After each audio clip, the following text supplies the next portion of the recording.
He stood on that brightly lit stage in downtown LA, a universe away from my quiet kitchen, and he smiled a smile worth $1 million. He was holding up his new cookbook, talking about his masterpiece recipe, something he called rustic Italian Sunday gravy. He told a beautiful, lyrical story about discovering it in a small village on the Amalfi Coast. It was a perfect story, and it was a complete lie. The recipe was my mother's. Not my grandmother's. My mother's. She had taught it to me in this very kitchen before she passed, her hands guiding mine. And that man on the stage, a celebrity chef named Julian Croft, he hadn't discovered it in Italy. He had tasted it in my home, at my table a year ago, when I had invited him over for a charity dinner. He had called it the best thing he had ever eaten. He had no idea I still had my mother's original, handwritten recipe card, stained with the ghosts of 100 Sunday dinners. And he certainly had no idea I was about to upload it to the internet, for free, and turn his best-selling book launch into a career-ending nightmare. This is the story of a man who stole a memory, and a woman who decided to publish the truth. If you believe that a family's love is the most sacred ingredient, subscribe now and hit the notification bell, because you are about to see a reputation get reduced to ashes. Part 1. The silence in my house after the book arrived was the loudest sound I had ever heard. I had pre-ordered it, a strange act of self-flagellation, I suppose. I had seen the hype on social media, the endless promotion for Julian Croft's new cookbook, Heritage. The cover was a masterpiece of marketing, a rustic wooden table, a scattering of heirloom tomatoes, and Julian himself, looking soulful and handsome in a ridiculously expensive linen shirt. I had opened the package with a sense of clinical dread, like a patient opening a lab report they already knew was bad. I flipped through the glossy, heavy pages, my heart a cold, tight knot in my chest. And then I saw it. There, on page 142, was my mother's soul, beautifully photographed and utterly desecrated. The title, Julian's Sunday Gravy, felt like a physical blow. I traced the ingredients with my finger. San Marzano tomatoes, the specific blend of pork and veal, the fresh basil. It was all there. He had made a few comically superficial changes, a pathetic attempt to disguise his theft. He had called for thyme instead of oregano and had added a pinch of saffron. A move so pretentiously wrong, so fundamentally ignorant of the dish's peasant roots, that it would have made my mother laugh, then throw him out of her kitchen. But the story he wrote, that was the true violation. He painted a picture of a windswept Italian village, of an old, wise nonna who had shared her family's secret with him over a bottle of Chianti. It was a lie so complete, so cynically crafted for the Californian palate that craved authenticity, that it made me feel sick. The truth was far less glamorous.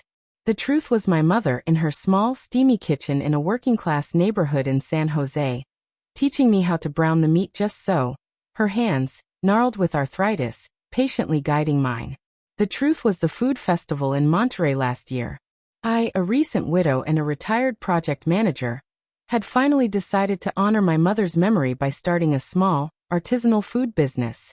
I was a nobody, a 58-year-old woman with a dream. Julian was the celebrity headliner. He had come to my humble booth, tasted my sauce, and his eyes had lit up with a predatory, acquisitive gleam I had mistaken for genuine admiration. "This is the real deal," he had said, his voice a smooth, seductive purr. He had asked for the story, and I, a starstruck fool, had given it to him. I had told him about my mother, about our Sundays. He had asked for the recipe, just for my personal collection. And I, wanting to believe in the fairy tale of the generous celebrity, had written it down for him. I closed the book, the heavy thud echoing in the quiet room. The grief for my mother, a constant companion for 3 years, was suddenly eclipsed by a new, unfamiliar emotion. It was a rage so pure, so cold, that it felt like a force of nature. He hadn't just stolen a recipe. He had stolen my mother's life. He had stolen my story. He had taken our most sacred, private ritual and turned it into a commodity, a chapter in his fraudulent, best-selling life. I stood up and walked to the old, wooden recipe box on my counter. My hands were perfectly steady as I opened it and pulled out the original, faded, sauce-stained index card. The weapon. Will this heartless theft lead to a shocking karmic reckoning? This story of a hidden legacy is just getting started. If you're hooked by this story of karma, subscribe now so you don't miss the next chapter. Part 2. My mother, Elena, was not a nana in a rustic Italian village. She was a tough, practical, first-generation immigrant who ran a small but successful seamstress business in San Jose for 40 years. She was a woman of substance, not of style. Her kitchen was her sanctuary, the one place where she allowed her fierce, artistic soul to run free. Her Sunday sauce was the anchor of our week, the gravitational center of our family. It wasn't rustic. It was a work of complex, edible engineering. The secret was not a single ingredient, but a process, a patient, 2-day layering of flavors that was her art form. The final unconventional touch, the thing that made it uniquely hers, was a pinch of smoked paprika, a nod to her friendship with our Spanish neighbors. It gave the sauce a deep, smoky complexity that was impossible to place but utterly unforgettable. That was the one detail I had, in a moment of foolish pride, shared with Julian. The one detail he had bastardized into a pinch of saffron. My life was a quiet one, a world away from Julian's. At 58, I was a widow, a retired project manager from the unglamorous but demanding world of commercial construction. My husband, a kind and gentle man, had passed 5 years prior, leaving me financially secure but emotionally adrift. My children were grown and had families of their own. Starting my small food business, Elena's Table, was my second act. A way to honor my mother and to combat the creeping sense of invisibility that comes with being a woman of a certain age in a world that worships youth. It was a passion project, a way to feel connected, to have a purpose. Julian Croft represented everything my mother was not. He was a brand, a hollow, perfectly marketed container. His entire career was built on the Californian obsession with story. He didn't sell food, he sold narratives. He was the handsome, rugged-looking chef who had discovered the secret of farm-to-table cooking, who had unearthed forgotten traditions. In reality, he was a culinary parasite. He had a team of researchers who scoured farmers' markets and small food festivals, looking for authentic, small-batch creators like me. He would find a product, a recipe, a story, and he would absorb it, repackage it, and present it to the world as his own. He was the ultimate antagonist. A man who had built an empire on the stolen souls of 100 small, authentic creators. And my mother was just his latest and most profitable victim. What is this hidden recipe that could change everything? Part 3. My first move was not one of rage, but of process. I was a project manager, after all. I believed in documentation, in a clear chain of command. I found the contact information for the book's publisher, a massive media conglomerate with an office in New York. I wrote a calm, professional, and meticulously detailed email. I laid out the timeline, the story of the Monterey Food Festival, the undeniable similarities in the recipe. I was not hysterical. I was factual. I attached photographs. A picture of me and Julian at my booth, a high-resolution scan of my mother's handwritten recipe card, and a side-by-side comparison of her instructions and his. The evidence was irrefutable. My request was simple and I thought reasonable. I asked for a public acknowledgement, a credit for my mother, Elena Rossi, in all future printings of the book, and a donation in her name to a culinary scholarship fund. For a week, there was silence. I started to think my email had been lost in some corporate spam filter. Then the response came. It was not from a polite, apologetic editor. It was from a man named Arthur Vance, the head of the publisher's litigation department. His email was a masterpiece of legal intimidation, a weapon designed to terrify a person like me into silence. Dear Ms. Rossi, it began, the formality itself a threat. We are in receipt of your meritless and defamatory accusations against our client, Mr. Julian Croft. His work is the result of his own extensive research and culinary development. Your claims constitute a form of trade libel. Should you persist in disseminating these falsehoods, either publicly or privately, be assured that we will employ the full and considerable resources of this corporation to protect our author and our intellectual property. We will seek significant financial damages for any harm to Mr. Croft's reputation or book sales. We trust you will be guided accordingly. I read the email 3 times. My hands were shaking, but not with fear. It was with a rage so profound, so pure, It felt like my blood had been replaced with ice. They hadn't just said no. They had threatened me. They had called me a liar and a criminal for defending my own mother's name. The conflict was no longer a dispute. It was a war. The obstacle, the massive, faceless, and utterly ruthless legal machine of a global corporation, had just shown its face. And it had just made the biggest mistake of its life. Will a secret from the past turn the tables? Part 4. The lawyer's email was a declaration of war, and it gave me the one thing I needed most, a clear enemy. The ticking clock was Julian's book tour. He was scheduled to appear on Good Morning America in 2 weeks, the biggest and most important stop on his tour. That appearance would cement his fraudulent story in the minds of millions, making my truth impossible to prove. I had to act before then. My only real ally was my daughter, a sharp, cynical, and incredibly tech-savvy lawyer in her late 20s named Isabella. I forwarded her the email. Her response was a single, furious text message. They did not just threaten my mother. Oh, it is on. The subplot became our secret campaign, a generational alliance of 2 women who were not going to be silenced. Isabella's apartment in Venice became our command center. Forget lawyers, Mom, she said, pacing her small, plant-filled living room. His entire brand is authenticity. We can't sue his brand, but we can destroy it. We have to fight him in the one court he can't control, the court of public opinion. The complexity of our plan was in its execution. It needed to be surgical. A simple, angry social media post would be dismissed. We needed to create something that was undeniable, something that was as elegant and soulful as my mother's cooking. We decided to build a website. A beautiful, simple, and deeply personal online memorial to my mother. I would use my old project management skills to plan it, and Isabella would use her legal mind to ensure that every word was factual, truthful, and utterly immune to a libel suit. The centerpiece would not be an accusation, it would be a gift. We would give the recipe away. We would share my mother's story with the world, for free, and let the world be the judge. The pressure was immense.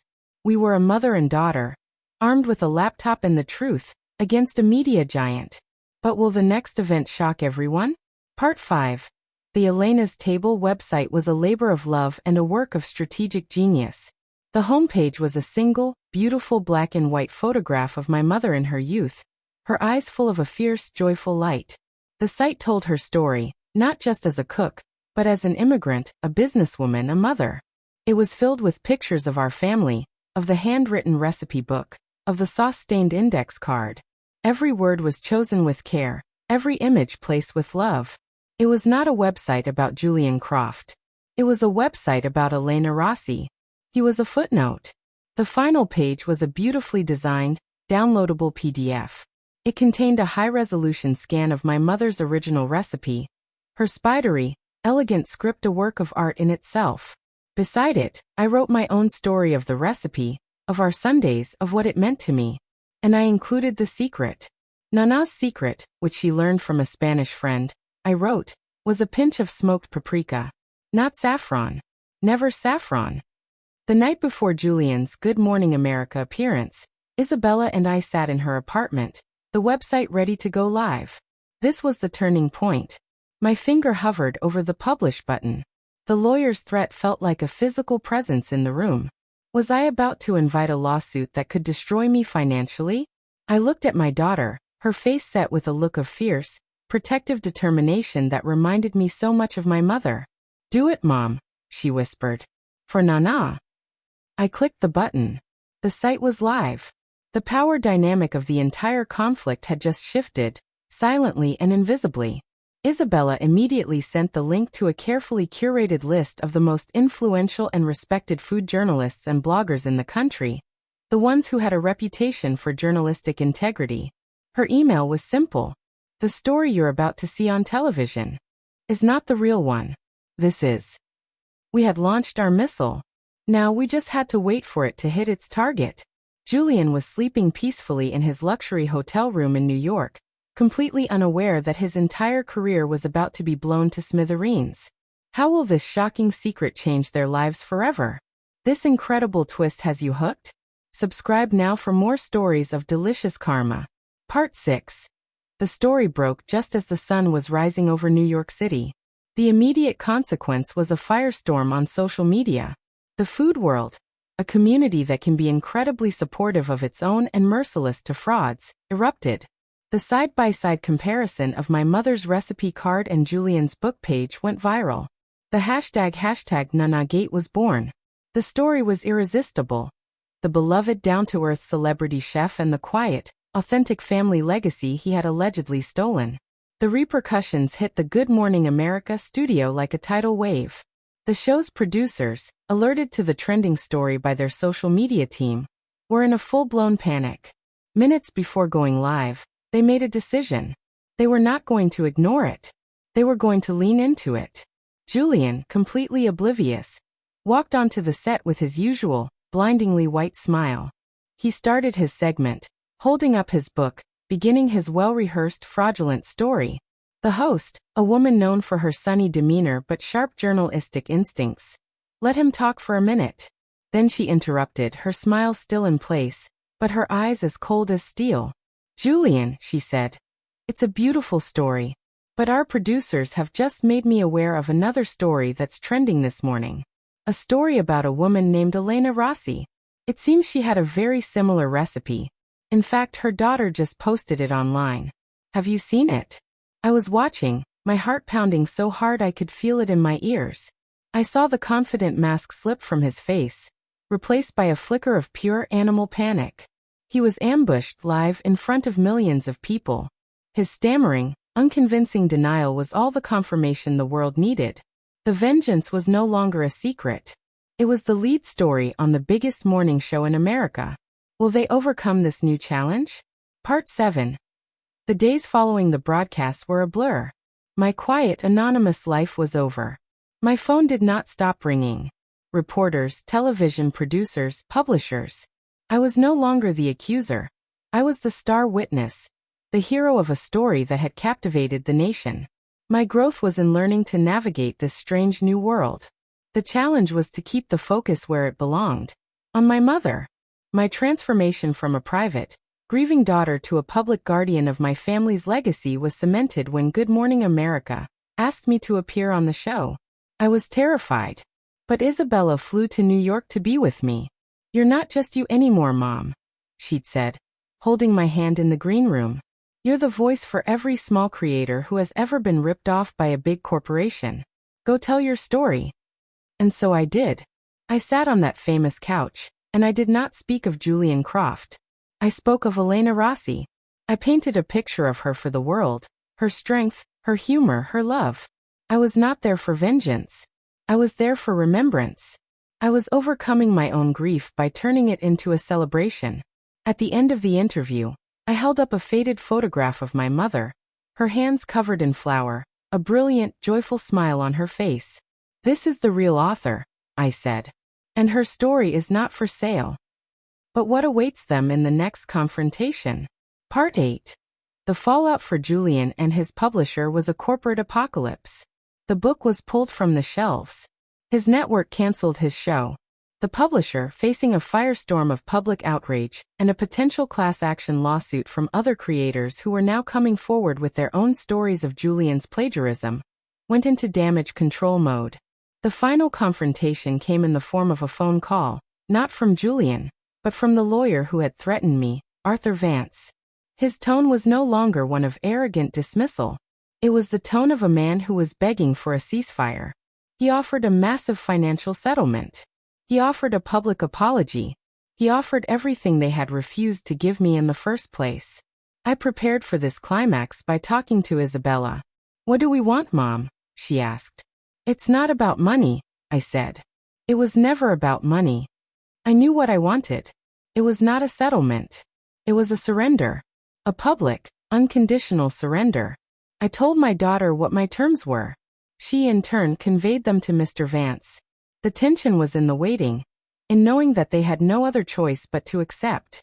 The final confrontation will reveal everything, won't it? Part 9. The climax was not a meeting. It was a press release. A carefully worded document, drafted by my daughter and approved by me, that the publisher was forced to release to all major news outlets. It began with a full, unreserved apology to me and to the memory of my mother, Elena Rossi. It went on to state that the cookbook Heritage was being permanently discontinued, but the final paragraphs were the true instrument of my vengeance. The press release announced that the publisher, in partnership with the Elena Rossi Foundation, a new entity I had just created, was launching a new imprint called Nana's Table Books. Its sole mission would be to publish cookbooks from undiscovered, authentic home cooks and immigrant communities, with the authors retaining full copyright and a majority of the profits. The imprint would be funded by a multi-million-dollar endowment from the publisher.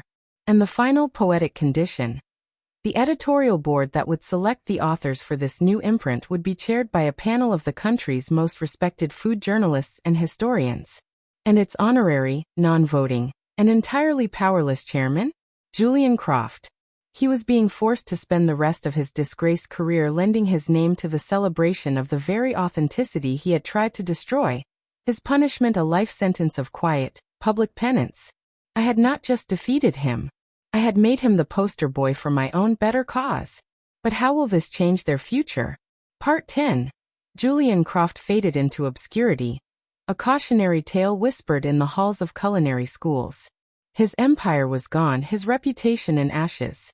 My life, on the other hand, had found a new, extraordinary purpose. The Elena Rossi Foundation and Nana's Table Books became a powerful force in the food world, launching the careers of dozens of incredible, unsung cooks. My quiet life was now filled with the joy of discovering and sharing other people's stories. The emotional resolution was the beautiful, final irony of it all. In his act of theft, Julian had, against his will, given my mother a legacy far greater and more lasting than a simple cookbook ever could have. He had tried to steal her story, and in doing so, he had made her immortal. A year later, I was at the book launch for the first Nana's Table publication, a beautiful book by a Vietnamese grandmother from Westminster, California. The room was filled with the scent of her family's pho. I saw a young man come up to her, his eyes shining with admiration. "This is the real deal," he said. I smiled. My mother's work was done. A family recipe is more than a list of ingredients. It's a story, a history, and a piece of our hearts. This story is a powerful reminder that our legacies are precious, and that authenticity is the one thing that can never truly be stolen. What is a recipe that holds a special memory for you? Share the story of your family's favorite dish in the comments below. If this story of a legacy defended and a heritage celebrated resonated with you, please like and subscribe for more emotional tales of justice.